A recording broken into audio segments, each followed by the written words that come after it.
5, 4. We are live on Facebook and YouTube. And now we're just waiting for Instagram to catch up. And here she comes. Instagram is coming. There she is. Go live on Instagram. All right, friends. The Working Actor NYC. That's Patrick Richwood. It's Benjamin Howes. There you are. Hi, friend. Hi, pal. Here's our delicious theme music playing away in the background. I am really good. I want to get stuck into a field report really quickly. Let me fade that track out. Field trip. Why is it not fading out? Okay. Or you can. Whatever. Oh. For some reason, she needs a little surge before she decides to fade. Don't we all? So I have been going to a lot of casting director workshops and classes, and I just want to share that there are some casting directors who say you cannot go to these events expecting some kind of introduction, expecting some kind of casting opportunity to come from them, that you have to go in with an educational intent. And I would just like to point out that sometimes there is nothing to be learned in these classes. Yeah. It is just, you are paying for an opportunity to meet, to try and get on the radar of these, of some of these casting directors. And it just varies. And some also, of them are great, and some of them have really educational things to share, and some of them are just like, that was great. Who's next? You've said to me, you know, I am so glad I went because I had no idea who this casting director was. I didn't know anything about her, he or she, and I liked them, and I could relate to them, and now I know, you know, what I'm dealing with if I go in for them. You know, that's a big deal. I think that's a big deal. That's the modern equivalent of mixers, and you know, that's the thing. It's parties. Like back in the day, we used to call these go-sees, or at least in Australia, we used to call them go-sees. And now we get to pay for go-sees. Yeah, I know. I have my issues with it, like ethically. I have a whole mess. I have a whole dialogue going in my head about that. But that is, if you set this aside, how I feel about whether it's a conflict of interest or whatever, I do think that you know, that's the modern version. It's what we have. That's what we've got, and you either play with it or you don't, and you have to decide if that investment is worth it for you or not. Exactly. Just one of those decisions that you have to make, and you have to see where your budget is. Exactly. And also the other thing is, I was just talking about it recently with a friend of mine. We discuss, we talk about acting all the time. Not you, dear, not you. No, I talk about acting too. This is heady stuff, you understand. Above my level. Got it. Okay. Above your pay grade as a friend. We talked about it. I always say, I mean, I feel a lot of the time, like I come back to the thing about like good acting is good listening, you know, because I'll see a show and I'll be like, wow, that person, or on TV or on stage, and I'll be like, what made that person so good? Oh, they were listening. You know, they were so good at being spontaneously listening. And I think a lot of that is true in these situations, these industry situations. Are you going to are you listening in order to you know, get something, you know, are you going there to like respond in some way? Like, I'm going to have an opportunity to, or are you going there to learn? You know, you're listening to learn. As you're talking about listening, I'm totally not listening to you because I noticed. I totally noticed. I'm sorry, because I suddenly realized that I did not set up TikTok, and here she comes. I'm thinking the viewers are going to be very confused. Oh my God, he's talking about listening, and I'm literally realizing. If you're just listening to this podcast, you should see the expression on Benjamin's face. He's intently listening. I've never seen him so interested in my entire life. And if you're watching, you know. Oh my God. Okay, so now we're live on TikTok as well. Hi, TikTok. Oh, TikTok, you are missing out. Please come and join us over on the Tube of You. You can find the link in my link tree. Oh God, it's so predictable. Hi, TikTok, and that's why the French don't bathe. Okay, well, we're done. Thank you so much, everybody. Oh my God, good stuff. That's what my friend Jan says. Every time the subway comes and she's right in the middle of the story and the subway comes blaring by, she just keeps talking. And then at the end she goes, and that's why the French don't bathe. Mine is a lot dirtier than that. When you're trying to have a quiet conversation with somebody and then the room goes silent and suddenly everybody can hear what you're saying. That's the moment at which I say, anyway, after I fucked her. Oh. All right. That's a comedy line on many levels, actually. We've got a lot of comments. You had one job, Benjamin. Summer over on Dolls of Horror is saying you had one job, Benjamin. One job, exactly. That's right. Thank you. Thanks, Summer. How come I can't see these? I can never see these, and I'm always missing out on all the fun. Hang on. That's because I have to click on them. That means I have to take. There we go. Oh, there we go. Oh, Dolls of Horror. Thank you, Dolls. Thank God somebody's paying attention. Exactly. Now, Patrick, I have a little something for you. Now that we're dealt with our field report, we are ready to dive into our.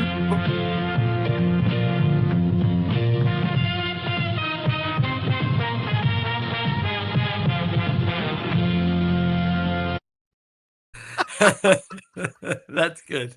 That's very good. How long did you work on that? I love that. No.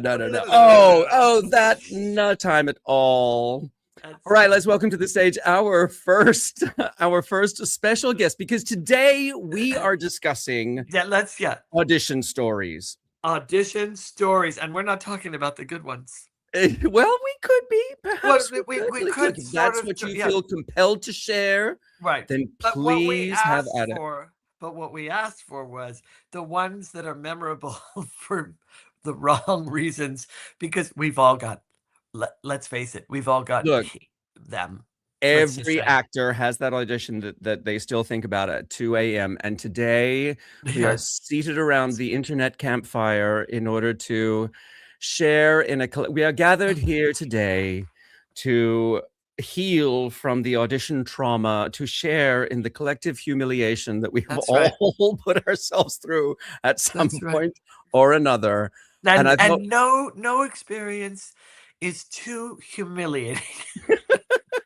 You can't possibly unhinged, hilarious, chaotic, and I thought we'd just plain weird. Or just plain weird. Like this story from dear friend Lisa Carlin.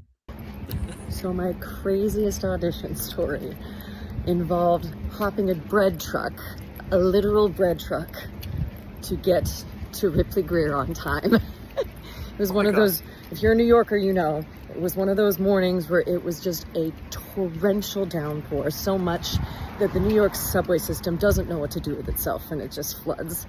And my train not only didn't go forward, but it went all the way back to almost the end of the line in Astoria, which, if you live in Astoria, you know, is above a highway.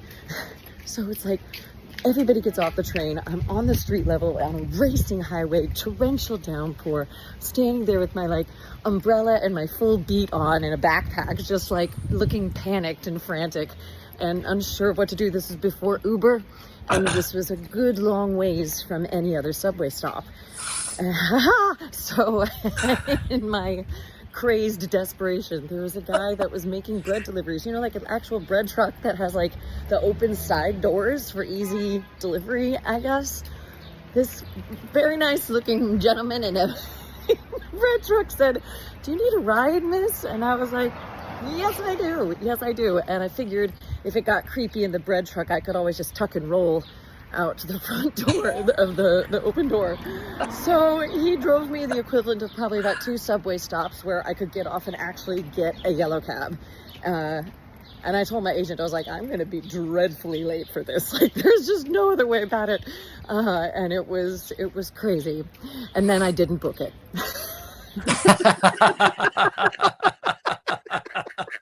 Oh, and by the way, I didn't get that. And then I didn't book it. But you know what's funny? That could have gone either way. I wouldn't have been surprised if she'd said, "Guess what? I got a call back." I mean, you know what I mean? Because those two things don't necessarily. Sometimes it just puts the fire under somebody's ass. They're like, "I got here, now I'm gonna God fucking damn work it. this bitch." Yeah.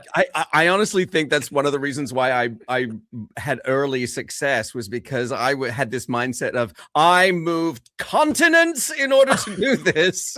So God damn it, I'm have gonna confidence. make this work.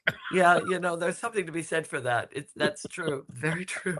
Highly That's motivated. hilarious. And you know what? That is a total New York fucking story. It's a New York You will never hear that story. I was in London and I was going from Piccadilly to, I jumped on a bread truck. Nope. A bread truck. Not gonna happen. Not So gonna happen. good. I will just say an audition story that pops into mind is that there was early on in my career, in the early aughts, there was an audition day for a Broadway play. It wasn't 12 Angry Men. It was the Cane Mutiny Court Martial. Is that right? Was there a Cane Mutiny Court Martial on Broadway in the Yes. aughts? Yeah. And well, I don't know when it was on, but it's been revived a couple of times. Yeah. And it was, and there was an EPA for it. And Benjamin, is like, "Oh, I'm going to go to the Cane Mutiny Court Martial EPA." And that day there was an MTA strike. There were no buses, there were no subways. And thankfully at that point, I just lived downtown. So I was able to just walk there, no problem. But I was one of 20 people who showed up to this EPA. And Paul Hart was the casting director. And it was my first time meeting Paul Hart. And he ended up spending 20 minutes, half an hour together because there was nobody else to see. Just talking and getting to know each other. And we became sort of pals after that, and he would call me in a lot. So yeah, God bless the breakdown of the MTA. God bless the breakdown of the MTA. Now, I thought what I would do is intersperse these with little mini ones of my own, because I was looking through this. I made a list, and I've because of my thousands of years in the business. Where'd you go, Benjamin? I'm still here. Oh, I don't see you. Well, I just wanted to maximize you because you were going to take the stage for a moment. Okay. Look out, world! I really found, I was like, I've been through a lot of these. I've got a ton of these in my pocket. Not proud of it, but actually I am proud of it, because each one forges you stronger, don't you think? I mean, in a way, if it doesn't kill you, it makes you stronger. And the one that first came to mind was, I was in LA and I was doing the play Dracula, playing Renfield, and having a massive success at it. It was just a role that I was born to play. And I was really I was killing. And a friend of mine, a dear friend of mine, it's not who you think, by the way, who saw the show, me in the show, had just won a Tony Award. And he said, he called about, I don't know, a month after he'd seen the show, and said, they're doing Dracula, a musical on Broadway, and you've got to go in for it. You've got to go in for it. They have to see you for this. And I was like, oh, well, I don't know. I wasn't living in New York at the time. And he was like, no, who's cast? I'm going to find out who's casting it. And he said, I know who's casting it. The guy that cast my last show, the show I was in before it was the assistant. I'm going to call him. I'm going to set up an appointment. You're going to go in there. I'm going to get you in. And I was like, okay. I mean, I don't know how to, if I have okay. Do you have the money to get to New York? I'll buy you a ticket. I'm like, oh my God. Okay. Cool. So I didn't, I wasn't making any money in Dracula in LA, but I went to New York thinking, and I had reached out to the office and left a message, that casting director's office, saying, I'm coming, so-and-so sent, I faxed my resume and picture, so-and-so paved the way for me. I'm so grateful. Thank you. And I'm coming to the auditions, and I don't have an appointment yet. So, and then I went there. I didn't know. I went there. I went straight to the audition. And the assistant was like, well, I don't have you on the list. And I was like, well, I'm not on, this is what happened. Oh, okay. Well, I'll pass this along in the room, and then we'll get you. Okay. Well, about, I don't know, an hour went by, and I'm just sitting there, and the casting director comes out and he calls in and he makes an announcement to people, and I'm sitting with a bunch of big heavyweights. Okay. Not for my role, for the lead, to play Dracula, Okay. and to play some of the other lead. And I don't see anybody that's my type. I don't see Right. anybody that's up there for Renfield. And I brought music and everything, and he looks at me and he just walks in. And about another half an hour goes by and he comes out again and he says, and I said, excuse me, Mr. So-and-so, for the life of me, I was trying to remember the name of the casting director and I cannot remember. I mean, I shouldn't say it anyway because it would be rude, but I can't remember it. But anyway, I said, he's like, I'm going to have to talk to you later. I'm busy. So he goes back in, we do them. So I wait another half hour. I'm waiting in the benches. It's like one of those Ripley Group. And Super finally he comfortable, comes out and I'm like, and he's like, yeah, I'm not seeing you. I don't know your work. I haven't seen. And I'm like, yeah, but you had a thought. And I called the office. He was like, yeah, I don't, that's a shame. I'm not going to see. And I'm like, hold on a second. What you're saying you're not going to even make time to see me after all of this? And after I called the office and everything, said like, yeah. And he went back in. About 15 minutes later, he came, there was a break and he came out and he went into the bathroom and I followed him into the bathroom and he's standing there peeing. And I said, I'm sorry. I can't, I got to tell you, I think you're making a big dumb mistake. Why wouldn't you see me when you have the vetting of this person and you've seen my resume and you've seen all this? Why on earth wouldn't you take a chance? He's like, I don't know you. I'm, in there with people that are big shots. I don't think. And I said, who gave you your first opportunity? Do you think they knew you? Don't you think they? Fine, I'll see you at the end of the day. I'm like, okay. Oh. So I waited. The whole time I'm waiting there, people are coming and going, I know you. I know your work. I saw you on. I said, you here for this? Oh, great. I'm like feeling like a million. End of the last person. I'm sitting there. He goes, you can come in now. It was me, him, his assistant, and the piano player. I gave the piano player my music. I started to play. He started to play. I started to sing. And he just started looking through the submissions.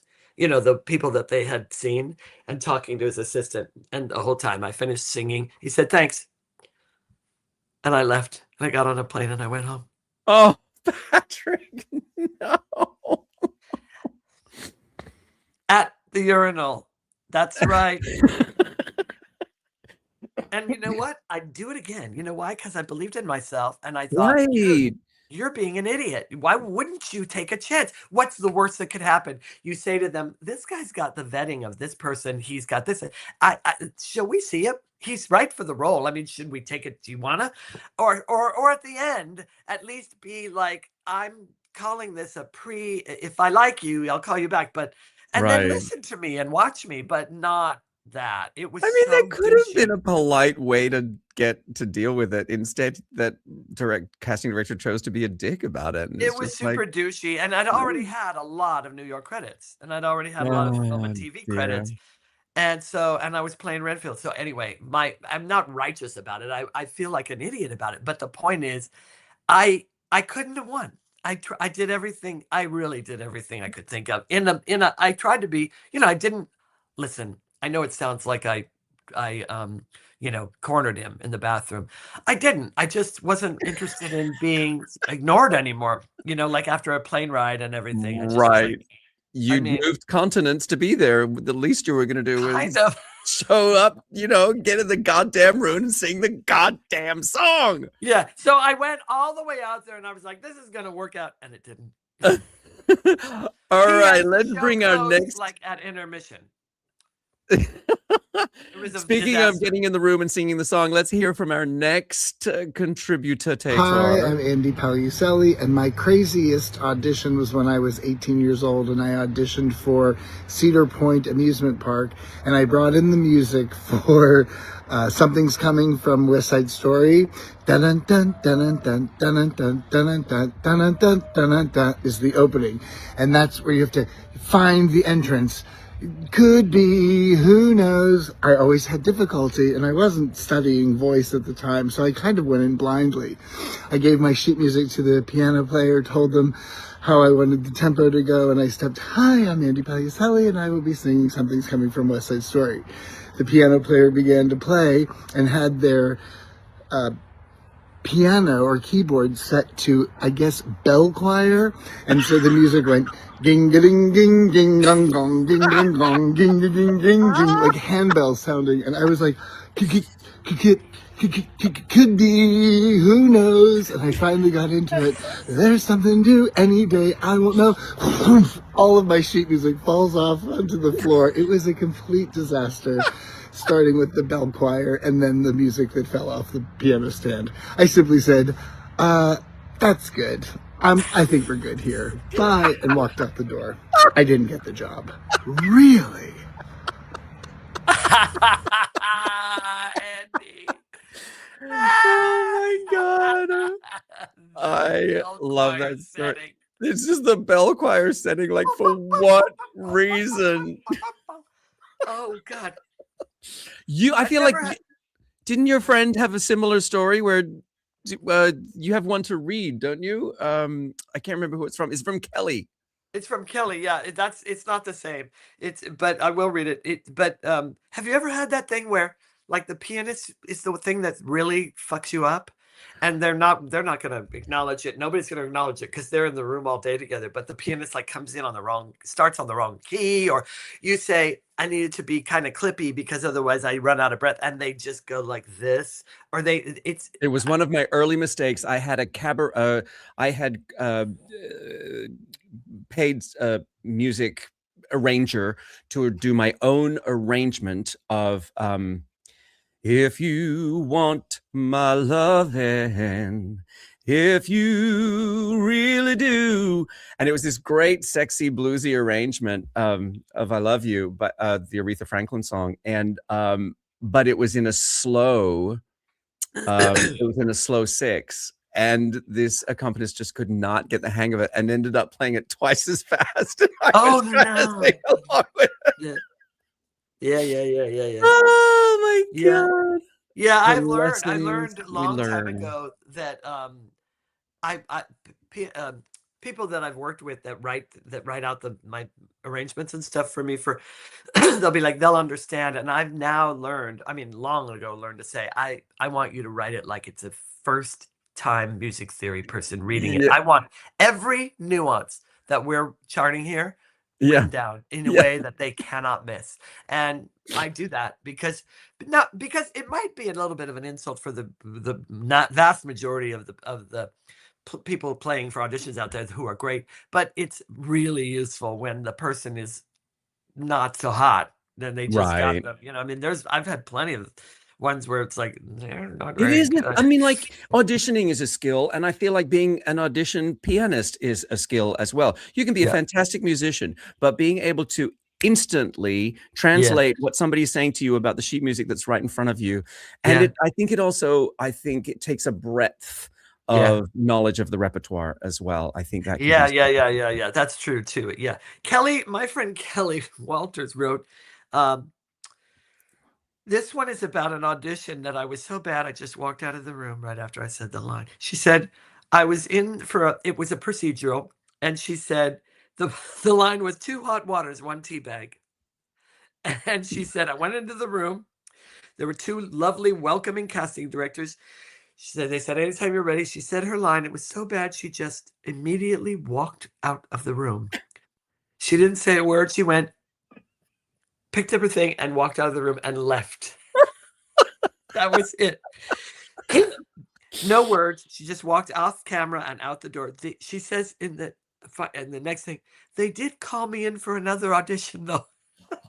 Oh, so she didn't mess it up as bad as she thought she did. Another time, either that or they forgot, and they just liked her type, and they said, "Oh, let's have her in for this," because it was a different thing. But she said, why I love this one is because a lot of times, just as many times as it's the fault of some other thing, just as many times it's our fault.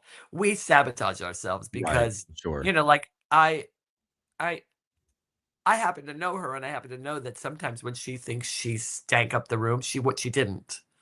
She was good. So it's just and I bet you anything that that's a thing that all of us can recognize either in friends or in ourselves, where we just like stop in the middle. I have a director friend of mine who directs films, and he's always like, please don't stop yourself in the middle of and say, oh, I'm sorry, I forgot to say, don't do that. You don't know how it's occurring for us over here. And you might have wrecked a great take, Yeah. So it's we are so fond of overthinking, and sometimes we just overthink in the middle of a line and sabotage ourselves. I know. Oh yeah. As soon as I'm in my head, forget it. I had an audition once that was for the show Murphy Brown. Remember that show with Candace Bergen? I loved Murphy Brown. Are you kidding me? And she had a different secretary every episode because she was such a hard boss. She had different episodes, every secretary, different every episode. And I went in to be a secretary, and it was to be this Russian guy. And I went in for this notoriously tricky casting director, kind of it's a neurotic mess. And if you got on her good side, you were in. But then she could turn on you like a bipolar casting director, one of those people. Okay. I came in, and she said, and I'd done a lot of TV at this point and small things. And she said, I just want you to know I'm taking a real risk here I'm going to set you up for a callback. I read, she liked it. She's like, and have you come back? But I'm taking a risk here. So I really need you to be on your game. Cause this is, like she totally just fucked me up. And she didn't say any of that. She just, come on back. And she said, do exactly the same thing. Came back. I can say with impunity, I did the exact same thing. I gave her exactly the same reading. And I saw this this kind of pall came over this wall came down like over the casting director? With the producers.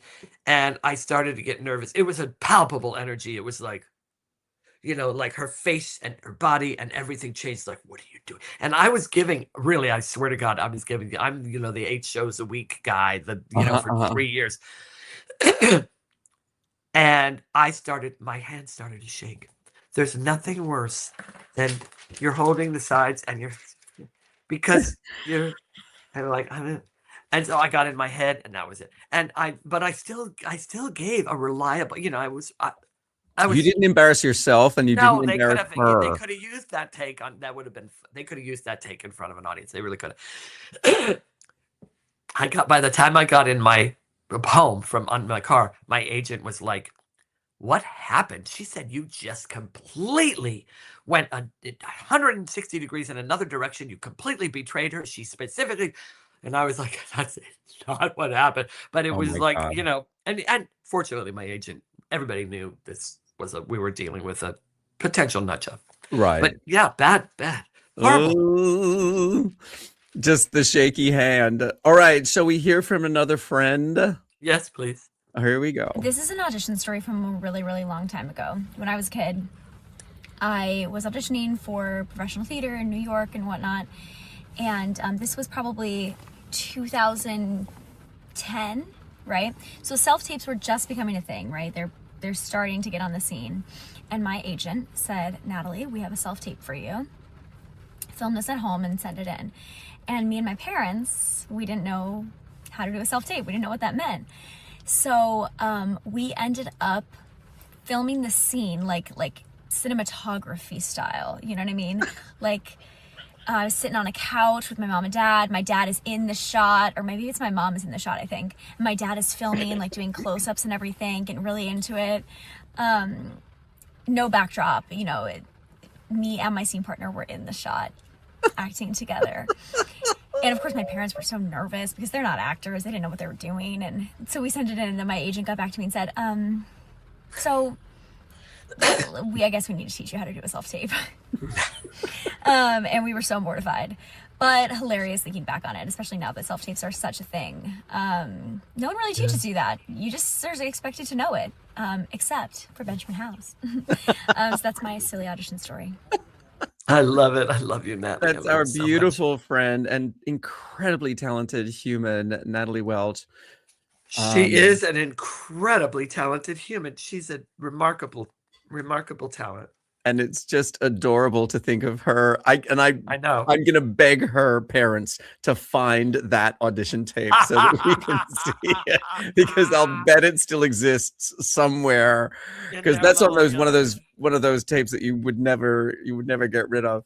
But yeah, I just love the idea. I have loads of friends who are like, I didn't have anybody, so I used my mom, and my mom is like, who do you think you are? Anyway. And you're like, God,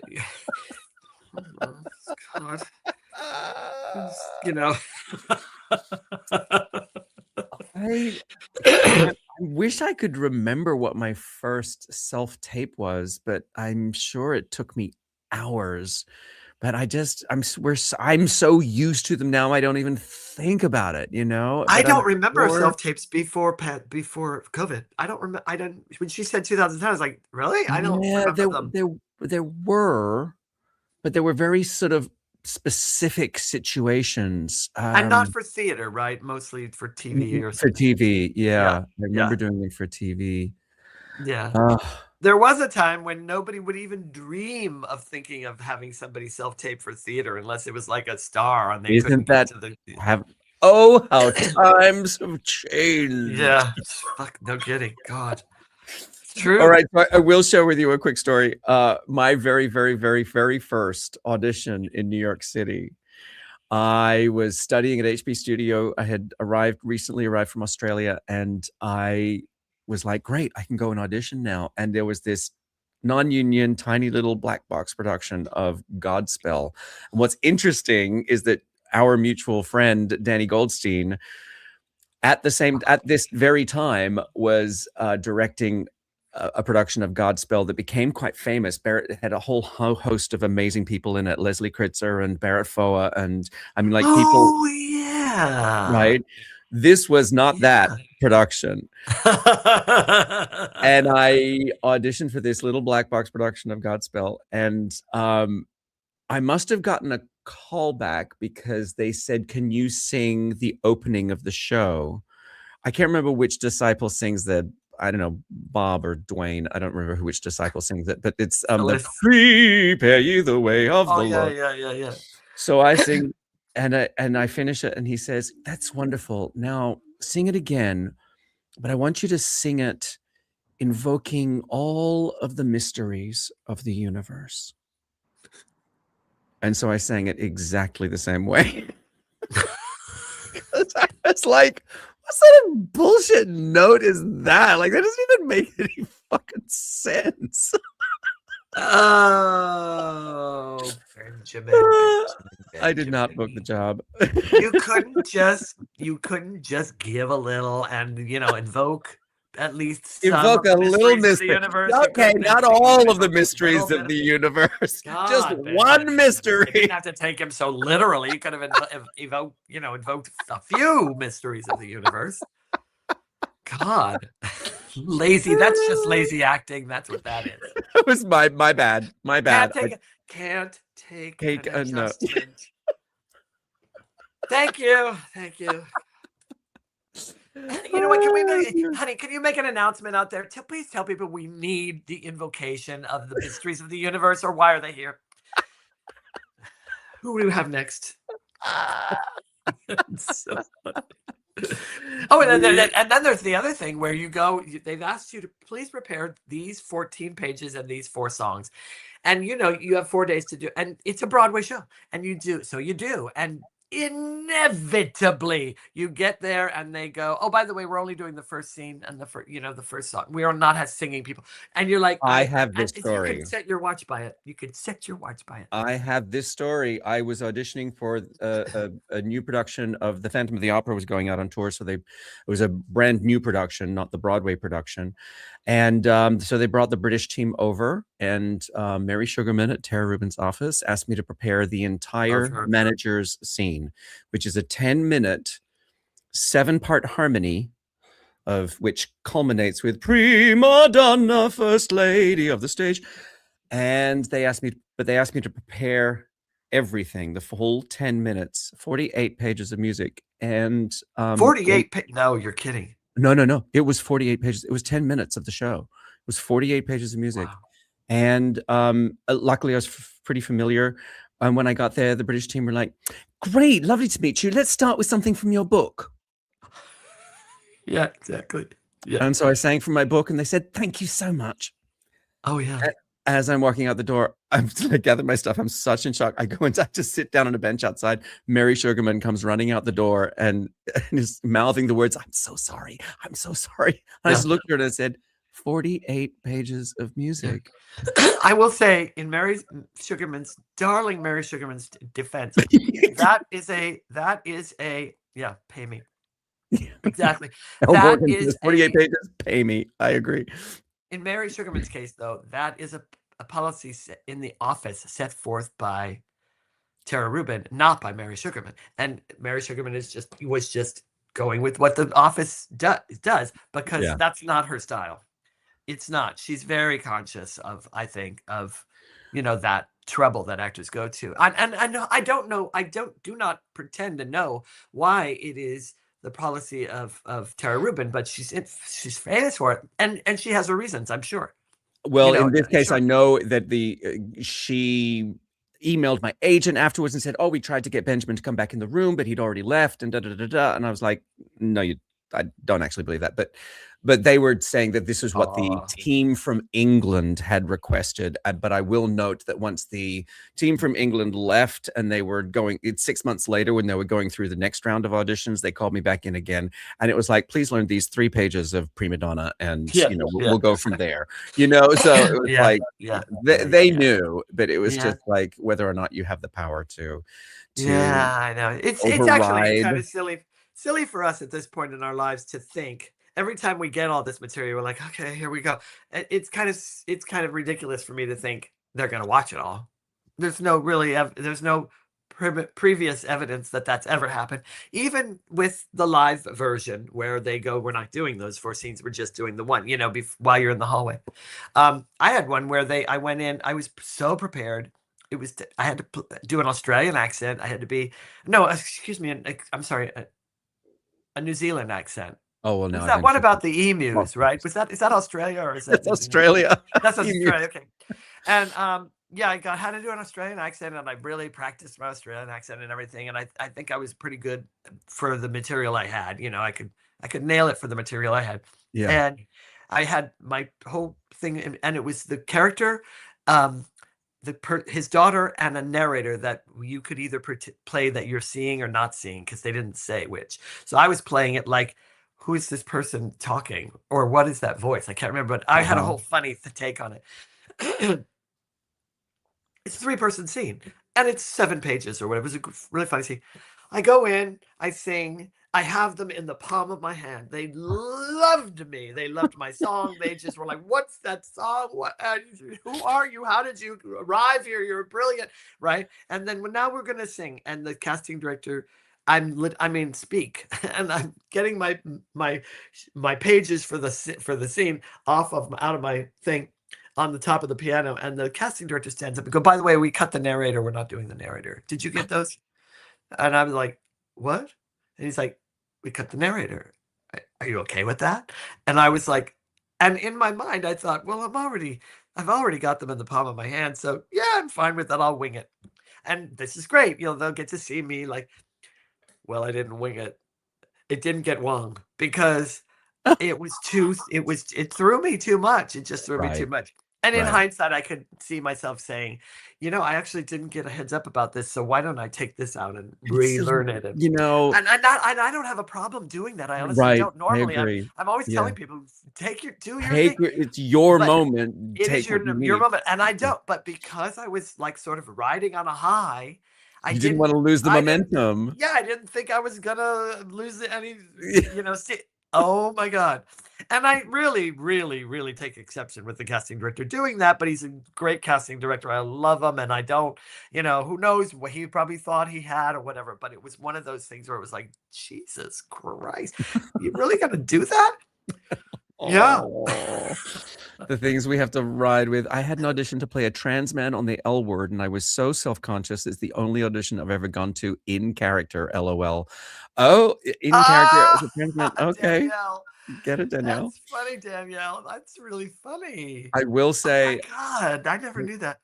I went through a phase of, Oh, I think my first television job that I booked in America was a drag queen on One Life to Live, the soap opera. And we had to go, this was in person. So I had to get in full drags, get my ass to ABC and do this audition, and I booked it, and it was great. And I had 4 episodes on One Life to Live, and it was, a great. As a drag queen, your character was a drag queen? Yeah, I did. You out of drag also? Yeah. I start the arc as the bar manager, and then I have to go get ready for the show. Big show's coming up soon, and so I have to go get ready, come back in full shablam, and wow. For the next year after that, my agent sent me for every drag queen, cross-dresser, trans person. I mean, I have never worn so many women's clothes in my life. Well, this kills me because with Danielle here, who is a cisgender woman, presents as a cisgender woman, I'm wondering, like, if she went in character, like, was that casting director forevermore going, now does Danielle play straight men as well? Or, like did they think she was a man? Or like a trans man? I have told Elle Morgan, who is commenting this, because one of the auditions that I went was for a character in the movie Precious. Remember it won the Academy Award for yes, Monique won the yes, Academy Award as the horrifying mother, yeah. and Gabor Sidibe as Precious. And there was a character in there called Cornrows, who was the secretary at the school that Precious was going to. And I saw that the character's name was Cornrows, and so I wore one of those sort of Rick James wigs, because they were like, oh, we don't know if it's going to be a drag character or a trans character. We're really open-minded about who this is. And so I go to this audition in full drag and like a Rick James braids wig. Oh my God, but that sounds fabulous though. In a way. Character is Cornrows. Of course, Sherry Shepherd booked the role. So whatever. Potato. Danielle, in the script described the characters mainly black during manly back during sex. I was like, holy shit, wait, what? Manly back? I don't understand what you mean, Danielle. I did like a boyish because Danielle's like, you could play a tomboy, one of the boys, kind of a girl, Danielle, and you could actually, Danielle, you should do the Justin Bieber story. You should see Danielle, because all you have to do is like scrunch up your hair and be like, yeah. Doesn't look masculine or anything, just pretty. Yeah, sure. You're a pretty Danielle. Let's face it, you're a pretty boy. Exactly, Elle Morgan. That was me as Cornrows, just full appropriation. It was just so incorrect in so many levels. We're smarter these days. We're more educated these days. I mean, unless you're playing, let's say the character is somebody that's like, we want a white person who is so awkwardly trying to be hip and black. You know what I mean? Without being black. You know what I mean? Like, it's part of the culture and all that shit. That would be terribly hard. There have some people like anyway. Well, actually, this is interesting segue into our next video about you'll see why. But here's our next video from living legend David Beach. Okay, my unhinged audition story. When I was in my early 30s, I was doing a lot of auditions for plays that I was asked to be a young Jewish intellectual, that sort of talkative Jewish young man who was in a lot of plays of the time. And soon after that, a casting director called me and she asked me to come in for this film. And I was really trying to build up my reel.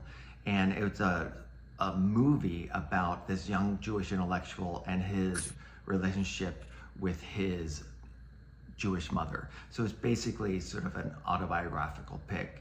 And it was a funny screenplay, and I thought it was really well written. And she said, I'm not sure if you're quite right for it, but you'd be playing him, and I think that you guys would get along. So I come in for an audition, and this guy and I hit it off. He was like, I really thought he was funny. He thought I had a good read, and I was happy that I didn't think that I was like quite be what he was looking for, but it was a good audition. I got a call from the casting director. She said, he wants you to come back. He really liked you. He wants you to come in for a different part. And I'm like, oh, that's fine. That's great, whatever. I thought he was a really interesting guy. I liked the screenplay.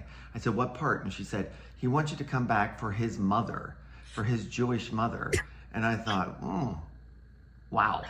Okay. I thought like it's more experimental film than I realized. So I come to the callback, and it's me and a bunch of 60-year-old Jewish actresses who are all getting ready for their callback to play his mother. And all of us read. Yes. Oh my God. I didn't, and I was actually kind of happy about that, but it was unhinged. And I was excited to even be considered to be his mother. I thought he was going to say, well, when they finally asked me if I was Jewish and I said no, that would turn out to be a problem. Exactly, L. Morgan. Is this a prank? I know. See, that comes under the category, L. Morgan, that comes under the category definitely of just plain weird. Like some of these things are like, you can't write this shit. You cannot make this shit up. And we, of course, as actors are like, okay.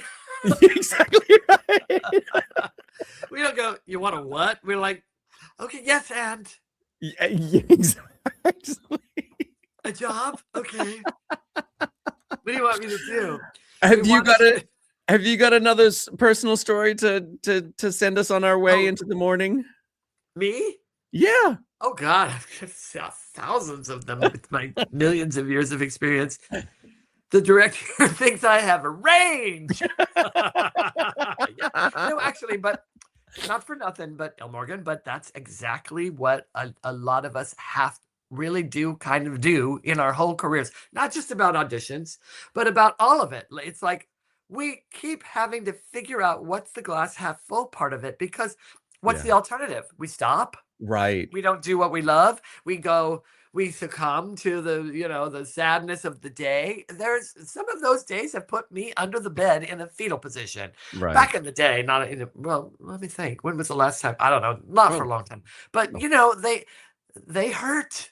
They hurt. And in the end, we have to find a way to like get buoyant again. It's like, oh, they think I've got range. It reminds me of that line in Tootsie where it's like, this is actually one of the great acting challenges that an actor could have, is playing, playing something where you're like, me really? Okay, I guess I'll do it. Okay. My favorite one that I'll stay share open-minded. with you, the very last one I'll share with you is my favorite because it actually has an ending that is so strangely satisfying. So I went in, I had my big break was the Pirates of Penzance that the Shakespeare Festival produced with Linda Ronstadt and everybody. And I was in Los Angeles in high school when it happened.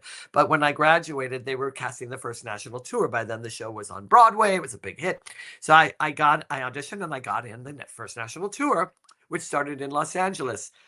And it was directed by the guy who won the Tony that year Wilfred Leach, the director, is no longer with us. Sweet guy. And from there, after that, I went in for every musical he was directing on Broadway. Same group. And, our choreographer was Graziella Daniela. It was the Shakespeare Festival. And they were producing a lot of shows for the Park and the Public Theater. And I'd go in for every single one of them. I'd get called back and I wouldn't get the job. And it must have happened like 4 times. And I'm young. So that seems like 1,000. Yeah. And I finally went in for a little show called The Mystery of Edwin Drood, and that they were going to do in the park. And I went in and I sang for the role of deputy, and it's Wilfred Leach and Graziella Danielle and Rupert Holmes, who wrote the show, wrote the book, the score, and the lyrics.